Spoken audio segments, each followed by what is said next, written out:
श्री शिवाय नमस्तुभ्याम। हर हर महादेव। दोस्तों, कैसे हैं आप सब। देखिए, आज का ये वीडियो बहुत ही ज़्यादा खास होने वाला है।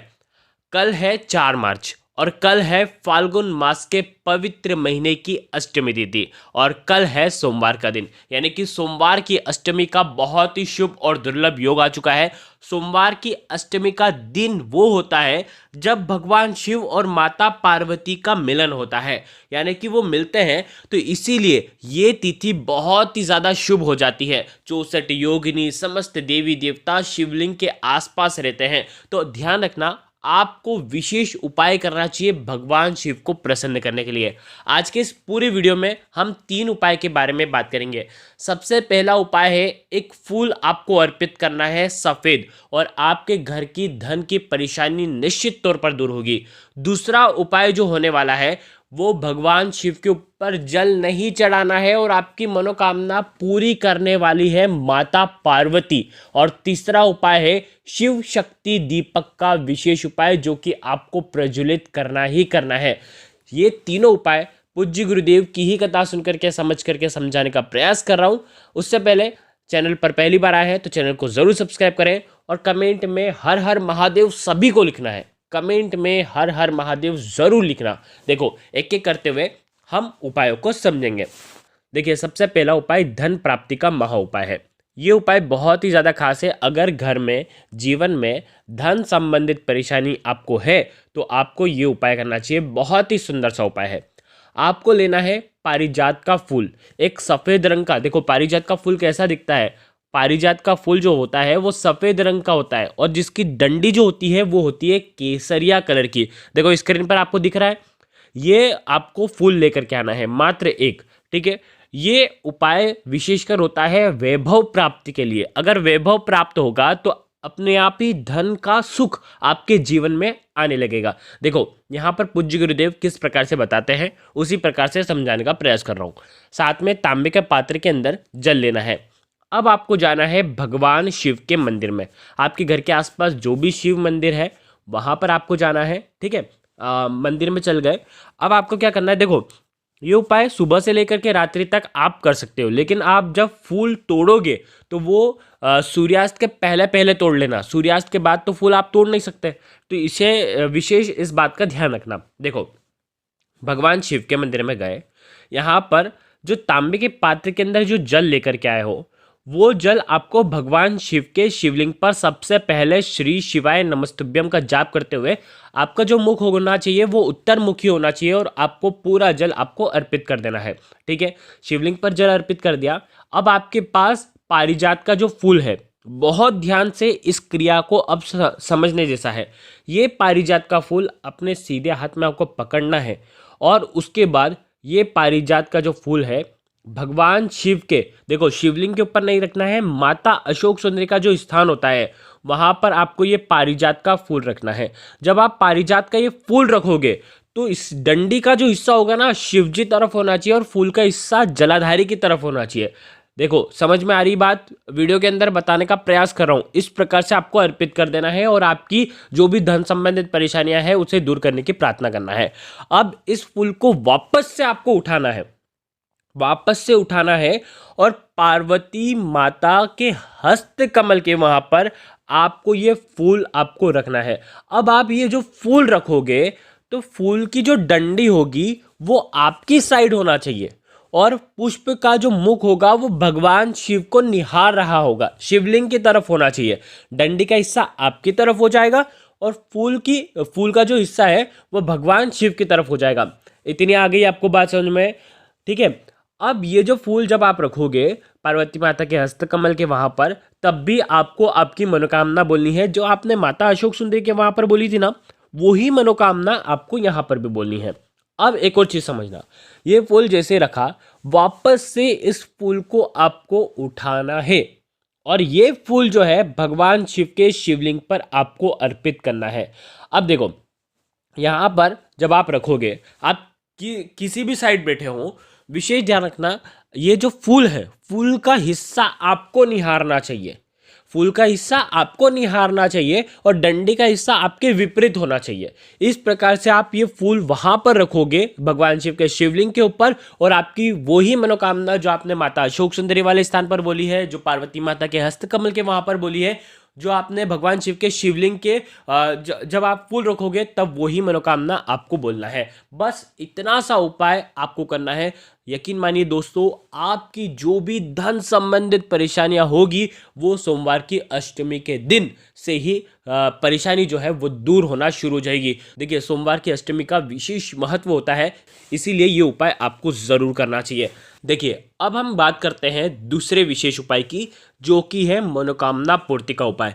ये मनोकामना पूर्ति का उपाय ऐसा है कि मनोकामना भगवान शिव नहीं पूरी करेंगे, मनोकामना पूरी करेंगे माता पार्वती, और वो भी किसके कहने से? भगवान शिव के कहने से। इसीलिए ये उपाय बहुत ही ज़्यादा खास होता है। देखो, कई दिन हो गए आपकी मनोकामना परिपूर्ण नहीं हो रही है, और आप चाहते हैं कि इस सोमवार की अष्टमी को अगर आप गंवाना नहीं चाहते हैं और आप ये उपाय करना चाहते हैं, तो ये सुनहरा मौका आपके पास है और आपको ये उपाय ज़रूर करना है। देखो, अगर आप किसी कारणवश नहीं कर पाते हैं तो घर का कोई भी व्यक्ति इस उपाय को ज़रूर करना।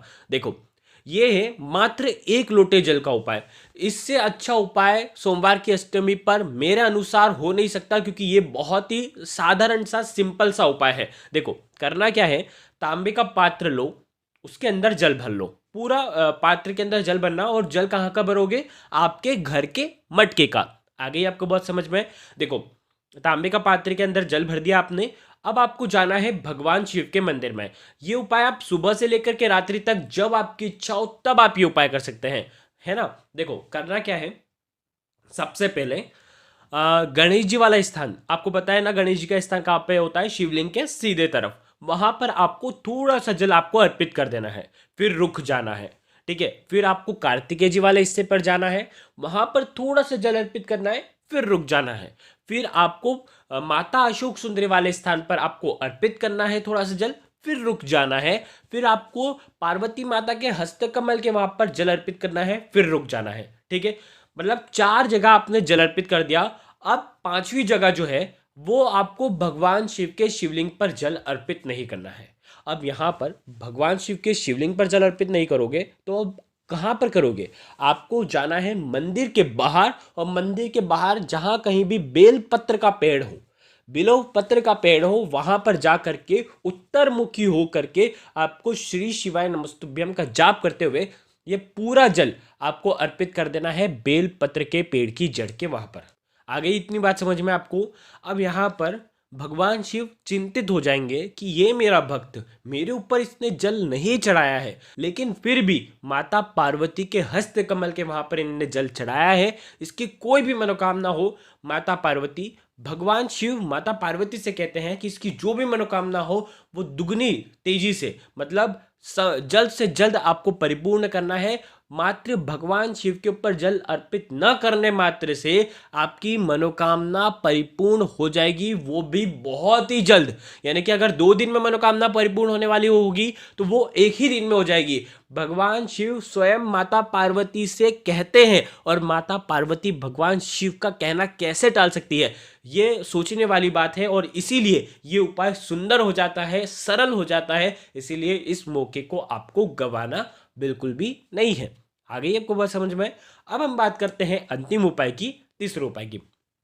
तीसरा उपाय है शिव शक्ति दीपक वाला। देखो, दीपक तो हमारे धर्म में रोज जलाने को कहते हैं। दीपक जो है प्रज्वलित रोज हमें करना चाहिए, ताकि हमारे जीवन के अंधकार दूर हो, ताकि हमारे जीवन में सुख समृद्धि आए, ताकि हमारे भाग्य का उदय हो जाए, हमारे जीवन के अंधकार दूर हो जाए। ये दीपक बहुत ही ज़्यादा विशेष है। एक माटी का दीपक लेना, माटी का नहीं हो तो आटे का दीपक ले लेना। ठीक है, दोनों में से एक दीपक लेना है। आटे का दीपक बना रहे हो तो बिना नमक का आटा मढ़ना, और दीपक को आपको तैयार कर लेना है। एक दीपक ले लिया, ठीक है। अब इस दीपक के अंदर आपको 2 बाती लगानी है। अब यहाँ पर 2 बाती कैसी होगी? शिव शक्ति दीपक जब भी आप जलाते हो तो 2 बाती आपको, मतलब एक दोनों बाती को आपस में मिला देना है। एक शिव जी की हो गई और एक शक्ति, शक्ति यानी माता पार्वती का रूप हो गया।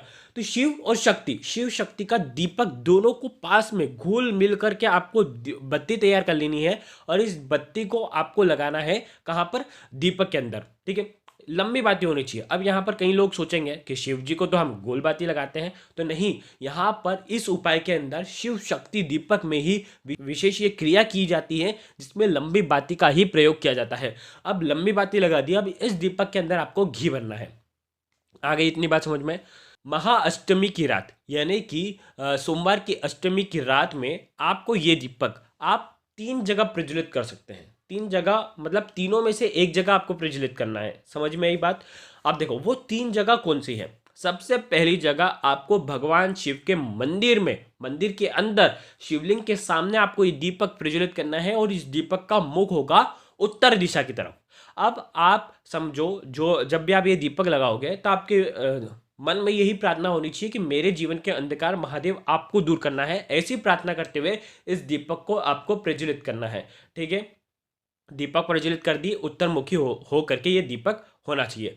अब अगर मंदिर नहीं जा सकते हो तो दूसरा स्थान है बेलपत्र का पेड़। अगर बेलपत्र का पेड़ घर में हो तो घर में भी ये दीपक प्रज्वलित कर सकते हो, या मंदिर के आंगन में हो तो वहां पर भी आप ये दीपक प्रज्वलित कर सकते हो। दीपक का जो मुख होगा वो होना चाहिए उत्तर दिशा की तरफ। भले बेलपत्र के वहां पर चढ़ाओ, चाहे मंदिर में आपको अर्पित करो। ठीक है, अब बेलपत्र का पेड़ भी नहीं है आपके पास या आप जा ही नहीं सकते वहां तक, तो आप ये दीपक आपके घर में जहां कहीं भी भगवान शिव का शिवलिंग हो, भगवान शिव की फोटो हो या भगवान शिव की फोटो हो तो वहां पर भी आप ये दीपक प्रज्वलित कर सकते हैं।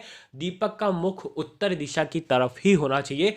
ये उपाय करने मात्र से आपके जीवन के अंधकार निश्चित तौर पर दूर होंगे। तो देखो, ये हो गया तीसरा उपाय। तीनों उपाय बहुत ही सरल है। अगर कुछ समझ में ना आए तो कमेंट में एक बार पूछ लेना, गलती नहीं करना है। श्री शिवाय नमस्तुभ्यम। हर हर महादेव।